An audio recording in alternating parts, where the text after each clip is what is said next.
Now for a movie rant break, One Up presents a movie rant break.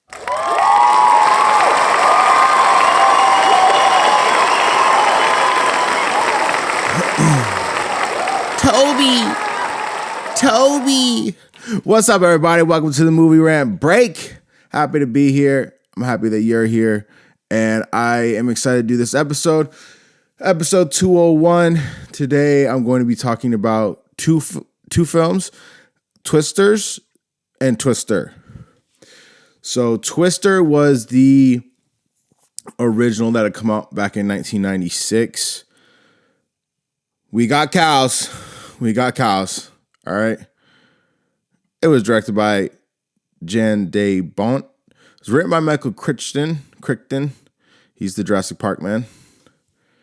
And I think I have that right. Yeah. And then also written by Anne Marie Martin.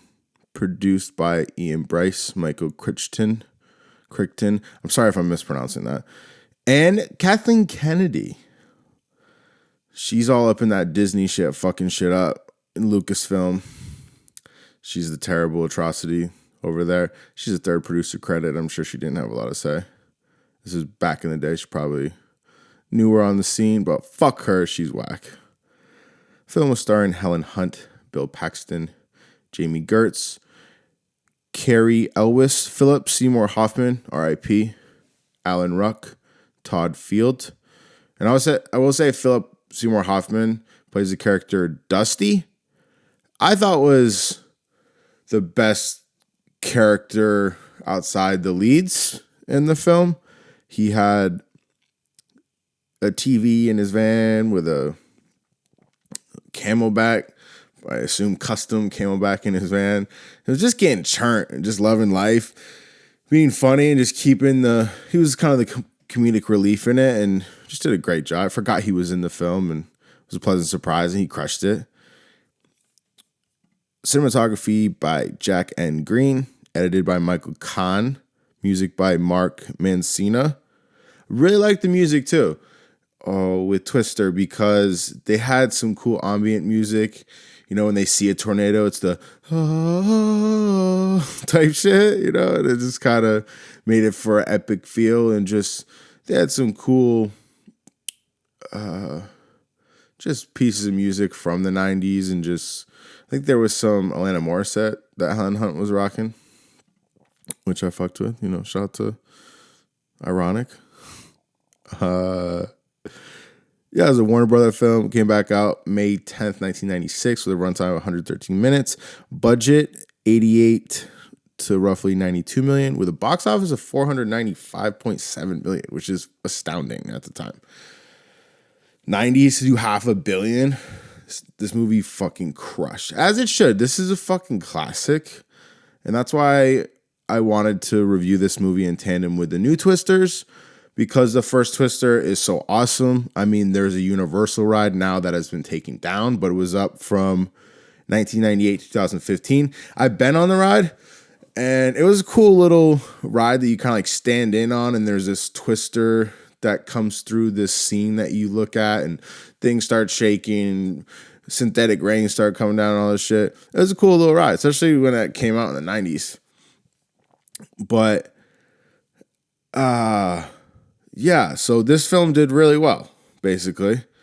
And I'm curious to see what the reception is of this movie. What y'all think? Oh, 1 second. Sorry. What is it? The thing with the tornado shit, and if anybody gets a second, go pull up pictures of tornadoes. It is absolutely fucking terrifying. Okay? Like, tornadoes are fucking crazy. And they just appear in random places. They're still unsure how they work to this day, which is crazy. Like, apparently, like, obviously I'm not no meteorologist, but the problem is that they say meteorologists look at two supercell thunderstorms that seem identical and only one of them will produce a tornado. So like, point being, they'll see a formation of weather and they'll go two exact formations. One will cultivate a tornado, one will not. So they're like, they don't know why they form per se. They can get a gist of one where it might cultivate and manifest, but same exact weather structure, it doesn't. So it's kind of a phenomenon, in my opinion. I assume that's how they classify it, but it's just fucking crazy how tornadoes are. But yeah, so Twister reception was, IMDb gave it a 7.1. Okay. Rotten Tomatoes 78. Okay. Metacritic 65%. Okay. I respect those ratings. Oh no, that's the new shit. That's the new shit. Excuse me. Twister. Okay, so for the original, Twister got 6.5 by IMDb, 67% Rotten Tomatoes, and Screen Rant 7. I don't think that's it. It's bullshit that they gave Twisters a better overall score. I mean, they're close, which I guess I can kind of empathize with, but to cut ahead, I think the original is better, but that's okay. We'll get to that. But yeah, a brief breakdown of the film. It's just about tornado chasers chasing tornadoes, both the first one and its successor, Twisters. But yeah, just there's so much shit out in the world, obviously, and like especially not like weather shit that goes on, between hurricanes and like even fucking snowstorms. I mean, shit. But like earthquakes, you got fucking tornadoes, which I think tornadoes are the fucking gnarliest thing out here. They're just fucking crazy. Like I said, go pull up some pictures and they're just fucking terrifying. And just some fun facts. 75% of all tornadoes occur in the U.S. I thought that was kind of interesting. And about 1,200 tornadoes a year in the U.S. The fastest tornado ever recorded was 321 miles per hour. What the fuck? That is so fucking fast. The largest tornado ever recorded was apparently 1925 with the tri-state tornado where its path went, I don't know why this threshold is so large, but 151 to 235 miles through southeast Missouri, southern Illinois, and all the way into southwest Indiana. But like, this tornado traveled hundreds of miles. What the fuck? And just destroyed everything. That's fucking gnarly. And then I was curious and I looked up the widest tornado, which was the El Reno tornado that was 2.6 miles wide. Like, what the fuck, dude? What the fuck? Tornadoes are fucking scary, and I assume real estate's cheap down in all these places that have tornadoes because it just fucks everything up. They don't know when they're going to be dropping in on. And I just think they're incredible. Like, you just look at some of these videos, these pictures, and it's fucking gnarly, and it's so cool that the Wizard of Oz capitalized on the notion of the craziness of tornadoes, because back then, they didn't know what the fuck a tornado was, per se, or just like even less information on how they were formed. And the Wizard of Oz, let's do a little check, because the largest tornado on record was 1925. So the Wizard of Oz came in 1939. So I don't know if because of that huge ass tornado that came through, I don't know if that had inspiration of the Wizard of Oz or just tornadoes in general. I mean, naturally they're fucking just, I'm beating a dead horse, but like, Jesus Christ, like it's fucking crazy. It's one of those things, if you don't have to deal with them, you don't really think about them. Same with like snowstorms. Like, I'm up in the Northeast, like no one really thinks about how gnarly some snowstorms can get, but they can. I mean, motherfuckers can die, but not nearly as fucking gnarly as a tornado. I ain't saying that, but yeah, I just wanted to give a little preface / fun facts leading into these films, because tornadoes are real and they're gnarly. And I think it would be cool if there was more movies with tornadoes. And I got that Sharknado shit, but I haven't seen it. But Yeah. So tornadoes are gnarly. But so getting to this film, Twister, it came out in 96. I watched it as a kid. I remember the opening scene. Very emotional, crazy. You're like, whoa, Toby, Toby. And you're like, just save the fucking dog. Save Toby, Toby. You know, shout out, they got the same type of dog as Toto, and it's Toby. You know, a lot of Wizard of Oz shout outs. But that opening scene just goes hard, and then I couldn't understand why the father was holding on to the door, the storm shelter, while the tornado was overhead. Like, get the fuck back, dude. You're not this tornado.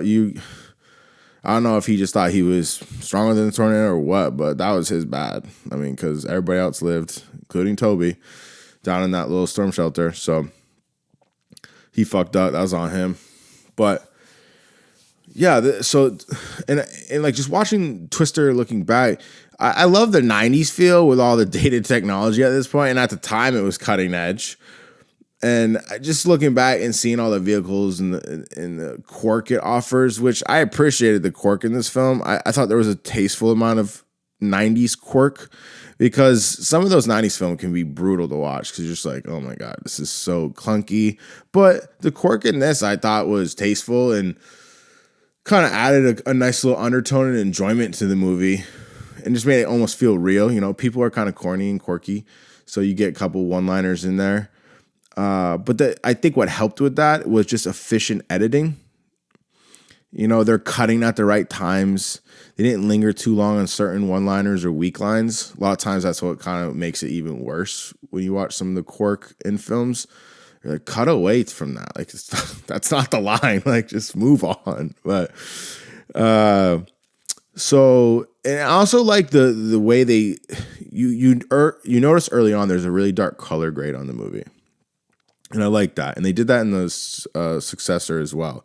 And it just kind of sets the tone. You know, it's a dark, stormy movie, so to speak. But there was some things in the film I could be critical on. Like, there was a couple times I was like, how is this truck not being flown away with this tornado? Or how is this person not being taken by a tornado when everything else around them is? But I'll allow it. I mean, I don't know. Maybe it made sense. I'm not 100% sure. But I will say Helen Hunt, despite what people might say, I think she's a smoke show in this movie. She got her like white tank top. She got like her other shirt tied around her waist. She just looked like a hot 90s chick. And she's got that charisma. You know, I fuck with Helen Hunt. She's dope and she's hot. She looked good in this movie. Fuck all the haters out there. Helen Hunt's hot. Back onto the Wizard of Oz shit. I love the homage they paid to the Wizard of Oz and just the tornado premise with Wizard of Oz. And they named their data tool that they were going to implement into these tornadoes Dorothy 1 through 4. Like these like buckets full of these little pieces of equipment that would fly within the tornado and collect data. And I was like, is this actually a thing? And it actually is. So the NOAA's, I'm saying NOAA like air quote, it's the National Oceanic and Atmospheric Administration. That's like the people that I guess are into the tornado shit and doing research for the tornado shit. But they have a TOTO tool, which is the Totable Tornado Observatory. And it looks like the movie version Dorothy's. Like, it actually is a real thing. And I was like, oh, cool. I didn't know that. Like, it's the bucket. It looks exactly like it does in the movie. So I thought that was kind of cool. It wasn't just some bullshit thing they were trying to implement in the movie. It was actually some real shit. Like, they were actually trying to get research on tornadoes because they're still trying to figure out to this day what the fuck is going on with tornadoes. And I think that's fucking really cool. And I think this movie in general is fairly grounded. And this is another element where it's grounded. It's fucking cool. They did a good job. I just couldn't understand why in the film they used why they used vehicles to try to get the Dorothys in the tornadoes. Like, just use oversized remote control cars or something. I know they didn't have drones really accessible as much back in the 90s, but I just was like, y'all are trying to just drive into a tornado. Let's not do that, and let's find a better way. But the fuck do I know? This film, special effects, did a really good job. I thought it was as good, if almost like better in some sense than the new one. I felt like the tornadoes look really cool, and they looked fucking scary. And I felt in the original, the Twister, they had a realer feel to them for some reason, and scarier feel. I don't know why, but I just felt more stakes were involved in the original Twister. And they got some Academy Award nominations for Best Visual Effects and Sound. I mean, like, even the damage it's doing to the surroundings, like the houses and stuff, like the houses get taken up by the tornadoes, it looked good. I just watched it fucking yesterday or 2 days ago before I saw our Twisters yesterday. So it looks good. Like, I don't think there was anything in the movie that I thought looked like shit. Like, even they had some flying cows go by. We got cows. Look like fine. Like, word. Like, that was a little quirk, whatever. But yeah, I like how the movie took place within, I think, a 36-hour period. Like, it wasn't over a week span or anything. I think it was just a day, and then the next day, like, everything was like, I think it was 36 hours. I could be wrong, but I'm pretty sure that's the time frame. Which I appreciate movies that are kind of, a lot happens, or the movie happens within like a day or so. Like, sometimes it gets kind of, I don't know. I don't even know how I would describe that, but I just, sometimes when movies are just kind of like dragged out, or there's just like the timeline is just long. I guess it makes movies more fun when it's just like a lot. It's like all this, you're like kind of living the day of something, And I think that's what made Twister, the original, cool. It's like you were living the day of these storm hunters, and you were in it, and it was dope. I fuck with it. So, there was some things wrong with the movie. Like, one thing that I noticed, so they got 4 Dorothys, right? They got 4 of these machines that they're trying to put in the tornadoes to gather data. No, when they lose the first one, then they have the second one they're trying to do, and the 2 main characters are trying to drop one into this tornado, and then like they just up and leave after this Dorothy gets spilled over and falls out of the back of the truck, and they just kind of, there's this drama scene, whatever, with a fucking tornado in the background. Helen Hunt's character, she's what's her name, Jo. She's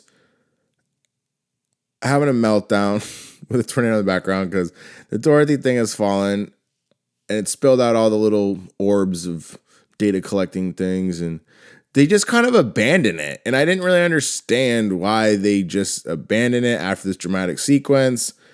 And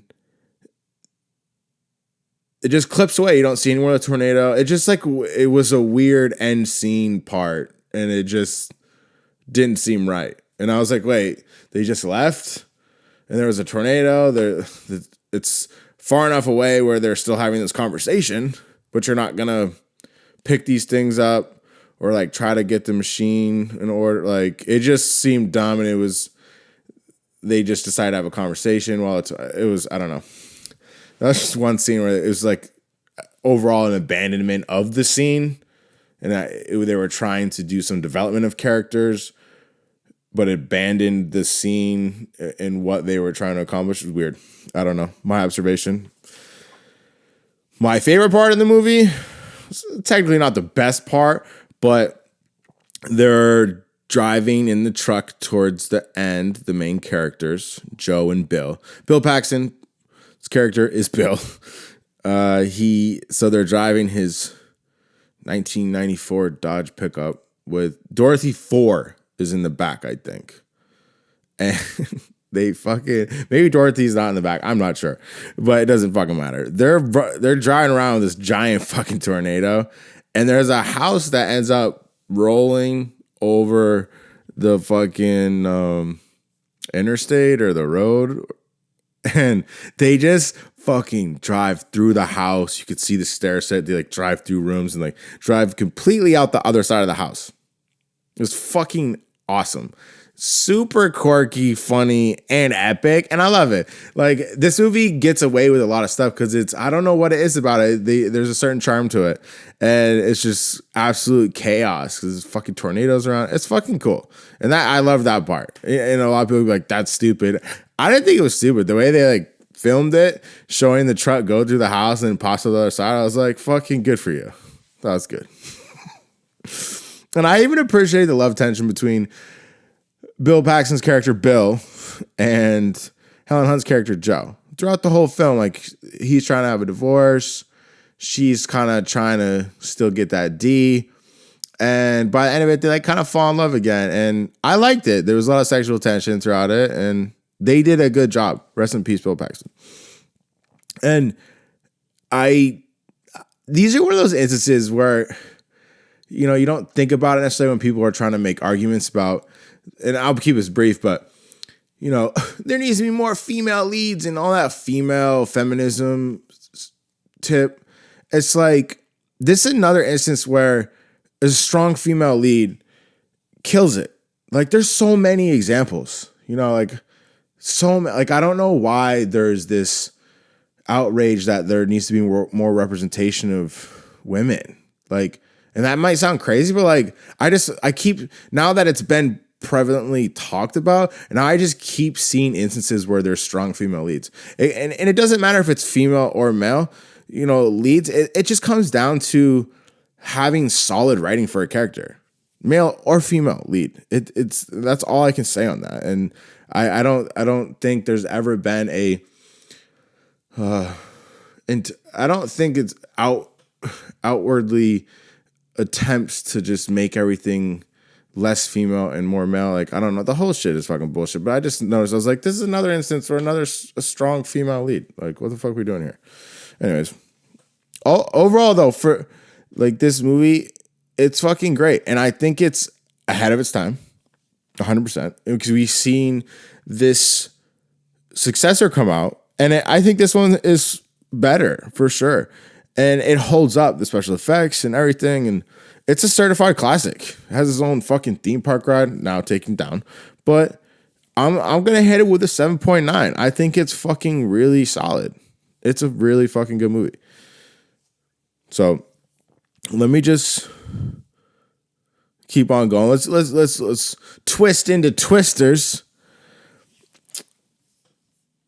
So we got, oh, and by the way, I think, who was a part, I wanted to bring up something about, Twister was produced by Steven Spielberg's Amblin Entertainment, but it was financially backed from Warner Brothers. So Steven Spielberg's company had a play in the movie, just FYI. But anyways, yeah, let's twist into twisters. Now we got directed by Lee Isaac Chung, Mark L. Smith, story by Joseph Kosinski, and shout out to him. I think, let me see. Yeah, Joseph Kosinski. Sorry if I'm butchering your name, dude. But he directed, let me see here. No, he's best known for his computer graphics, computer-generated imagery, CGI work, and for his work in action films. He has directed the films Tron Legacy, Oblivion, Only the Brave, Top Gun Maverick, and Spiderhead. And if you haven't seen Spiderhead was on Netflix. I thought it was a good, what do you call it, like psychological thriller or something? But it was just a refreshing change of pace. It was a good movie. It's got Chris Hemsworth and, what the fuck's his name? What the fuck's this kid's name? Eric Newman? No, that's not his name. The dude that's also in Top Gun Maverick. Forget his fucking name. Fuck. What's his name? Miles Teller. Fuck. Sorry about that. But yeah, no, I want to give a shout out to Joseph Kosinski because he's a beast. And he directed those films I listed. Tron Legacy is classic. And Top Gun Maverick was really good. Spiderhead was really good. I haven't seen the other ones, but I bet they're good. But he wrote Twisters, and it was based on characters by Michael Crichton. And it's because I already went through this and I fucked this up. That's why I'm getting confused. So the film's starring Daisy Edgar Jones, Glenn Powell, Anthony Ramos, Brandon Perea, Maura Turney, and Sasha Lane. Cinematography, Dan Mindell, edited by Terrellyn A. Shropshire, music by Benjamin Wallafish. And on the music tip, like, I know this is an Oklahoma movie. It was a little too country in the Twisters movie for me. Just a little bit. Just a little, it was a little overdone with the country, but I totally get it. They're in Oklahoma. I'm not going to bitch about it, but it was a little country. Could have used a couple rock songs in there maybe, but whatever. So this came out July 19th, which was yesterday, 2024. Runtime of 122 minutes. Budget of 155 to 200 million. So far, they're at 43.2 million. And I hope they, hit the 400 million mark. They probably will. I think the word of mouth will do well for this movie because, like I said, I think Twisters is also a good movie.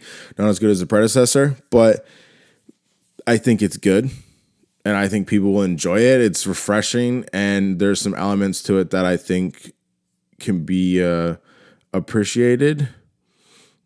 The reception is 7.1 out of 10 with IMDb, 78% Rotten Tomatoes, Metacritic 65%. And like I said, that's better than they gave Twister, but I mean, these rating places weren't doing their shit back in the 90s, so people are going back and ranking them, and it's kind of unfair to some of these originals with the rankings, if I'm being honest, but it's okay. And the brief breakdown, same shit. Storm chasers chasing tornadoes. Some other nonsense in there. But I want to give big ups to them because I think this is one of the first movies that has actually utilized an old franchise name and didn't butcher it entirely and was unique while honoring the original. I'm trying to think of some that have done that. And I'm sure there maybe are some others, but I don't know if there fucking is. And if there is, can you please tell me? Because I was bitching about this on the Jurassic World Dominion review I did because it keeps surfacing where these fucking companies, the studios, they just are cashing in on these franchises that we love, and they just make dog shit. They just utilize the name. They're like, this isn't Jurassic World being one of them. So it's like kind of refreshing with this movie, watching it, because I didn't think it was cliche and it was fairly tame overall. CGI was adequate, and my big concern going into this was them trying to go bigger and better. Like, I was waiting for a flaming tornado because, like I've been saying, tornadoes are crazy enough as is. You don't need a flaming tornado or like tornadoes to do something that's unnatural to a tornado to make it appeal to the consumer.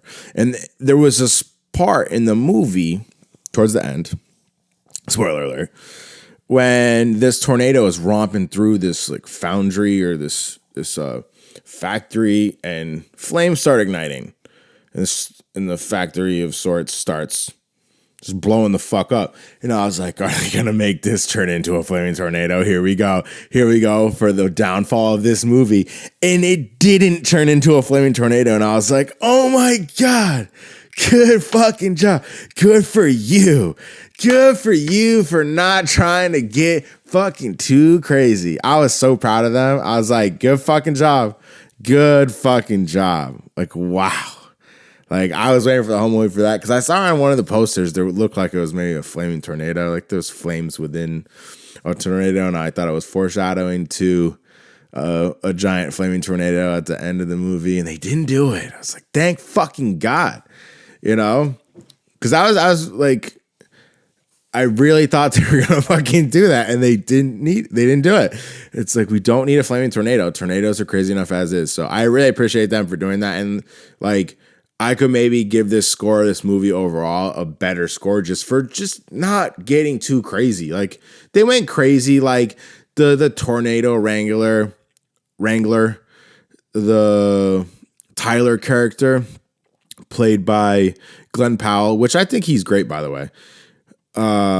But you know, he's got his truck. It's weighted down apparently, and he shoots fireworks in the tornado, which is a little whatever, but I kind of appreciate it. And then he's got this he got these drills that drill into the ground from his truck so that it fastens the truck down during a tornado, so that he can just like hang out in a tornado, which was kind of extra, but I kind of liked it. It made sense. It worked. They kind of covered a lot of shit in the movie with the craziness, you know. I don't know. It was acceptable. I'll allow it. It was for good fun, and it wasn't just stupid good fun. It fit his character, and it's like, maybe you could do it. Like, if someone's crazy enough, they did enough precautions to make some of this shit happen. Like, whatever. Like I said, obviously this is a successor to the original Twister, and they had a lot of homage, you know. And it was kind of interesting because, like I said, it also had the same color grading, but they did a good job at trying to make it feel like the original, and in the same sense where they had a lot of the same shots and cinematography and frames that made it feel like the original Twister. You know, lots of drone shots panning, showing the storm chasing team driving, a lot of zooming in and out, a lot of camera movements. And it also followed the same kind of layout, scene for scene. For example, it's like tragedy, fun, chase scenes, some food eating, scene with family, more tragedy, recovery, giant tornado, success, credits.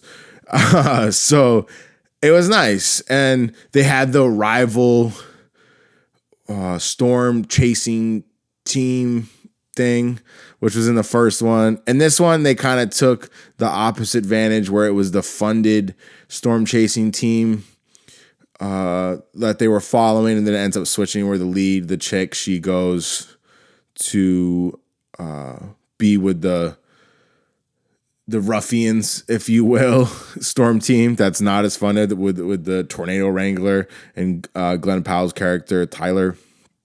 The homage also, like, they had the Dorothy 5 in there, you know, because Dorothy 1 through 4 was in the first Twister, so they had because they're still trying to figure out about tornadoes to this day. They still haven't figured out shit apparently. And they had shout outs to the Wizard of Oz, where their codenames were Scarecrow, Tin Man, Lion. And yeah, just good tie-ins and shout outs, you know, a lot of little lines here and there that they paid to the original film. And they even had a horror movie theater scene that was in there. And like in the first one, there was a drive-in scene with The Shining playing. So they had that. And I thought this movie had some big balls on it, because in the beginning, they kill off the whole cast except the girl and one friend. And I was like, so they kill off 3 other characters that they were storm chasing shit, and they just murk them. I was like, okay, like, that's ballsy. Like, you need to do that shit. Like, you got me interested. I think it did kind of lose its flair for a while during the movie. It got kind of like, okay. And I think that's attributed to, I think, the girl, Kate is her name, Daisy Edgar Jones. I think she's boring, and she's not that attractive. She's not ugly, but it's ironic that her name was Kate in this movie, because I felt like she looked like Caitlin Clark. Like, for real. I'm not, like, no disrespect. Like, she's not ugly, but, like, come on. Let's be real. I'm just saying. She did kind of look like that. And like, you had Helen Hunt, who's just super charismatic, and she's attractive. But yeah, this other chick, she just, it was Caitlin Clark. I'm sorry. She was. You'll see it when you watch it, if I've seen it. They look related. I'm sorry that comes out rude. I mean no disrespect.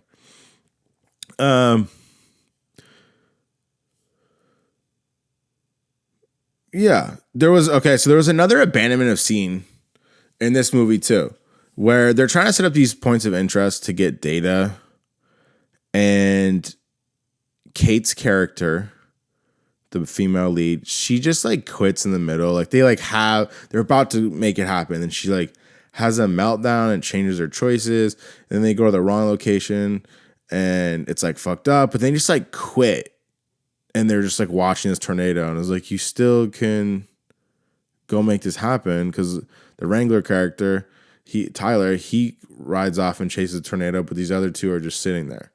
And it's just another abandonment thing. It was like they were using this moment to develop this character moment between these other characters. And it was like, but you're abandoning the scene.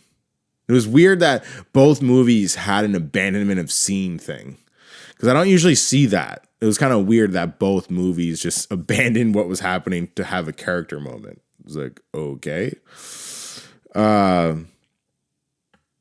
They had a line in the movie that made me laugh, because I read some shit about where to go with tornadoes. And you're supposed to go in basements or like the lowest floor, stay low to the ground type shit. But there's a point where they're like, let's go into the overpass. And she's like, overpasses are the worst place to hide. And then they end up like going to the overpass. And like, I don't know.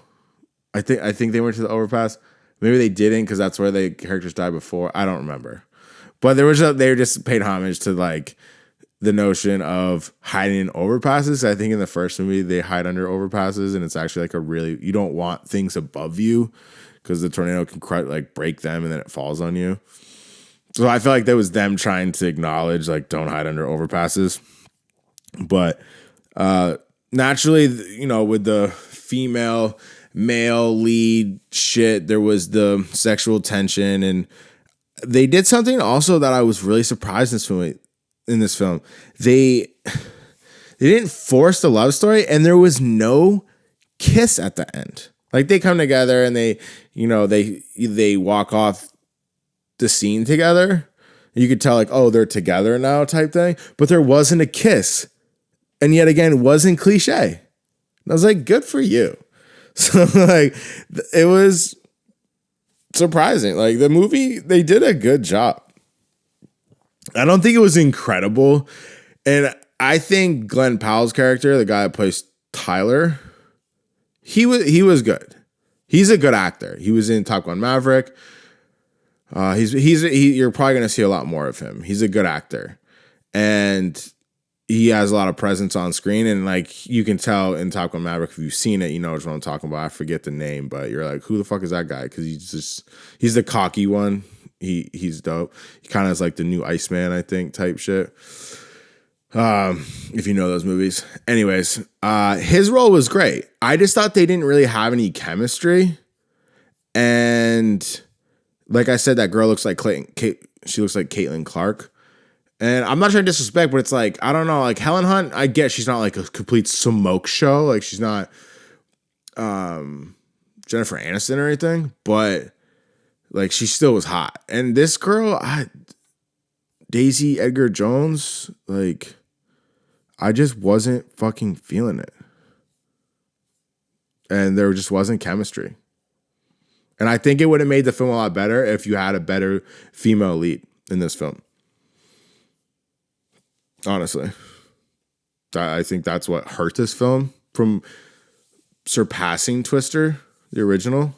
Because I think Glenn Powell was a better Bill character, like Bill Paxton's character, Bill.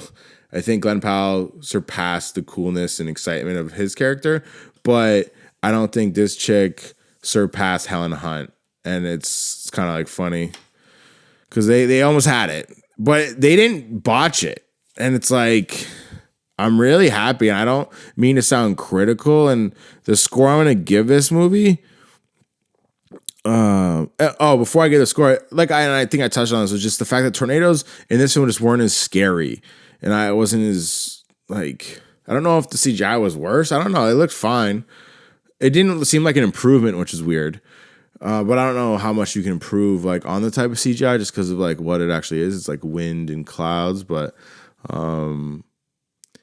yeah, I don't know. I'm not sure, but they didn't feel as scary to me nonetheless. But yeah, so I'm not trying to be like, I don't know if this score is going to seem like I'm not giving it credit that it's due, but I am, because overall, good job. They didn't botch the movie. It was an overall fun watch, enjoyable. I went and saw it in theaters. It was fun. And I just don't think this film you consider as a classic. And I think maybe it's because of the female lead. And it's not better than the original. But I think it's deserving of a 6.9. And I think that's a good fucking score. That's a good movie. A 6.9, that's a good movie. So, and they didn't ruin the name of Twister, which is fucking great. You know? It's one of the first to do that, I think, to not ruin its predecessor's name. Like Jumanji and all those other fucking stupid movies they've been doing. So, yeah. Tornadoes are fucking crazy. All right? That's the moral of the fucking story. Twister is getting hit with a 7.9. And Twisters is getting hit with a 6.9. I hope you guys like this episode. Go look at some pictures of tornadoes. They're fucking crazy. If you forgot how crazy they look, go watch some videos. You're going to trip out. And watch both these movies. They're both good movies. I think Twister might be more on it's pushing great, but I think 8 is where it goes great. Oh, fucks with me. So I like Twister is almost great, and it has great elements to it. But yeah, long story long. Go watch the first Twister and then watch Twisters and tell me which one's better, because I guarantee you'll come back and be like, the original is better. Just saying. But yeah, Twister 7.9, Twisters 6.9. I appreciate everybody. Love y'all. I'll check you next episode. Deuces.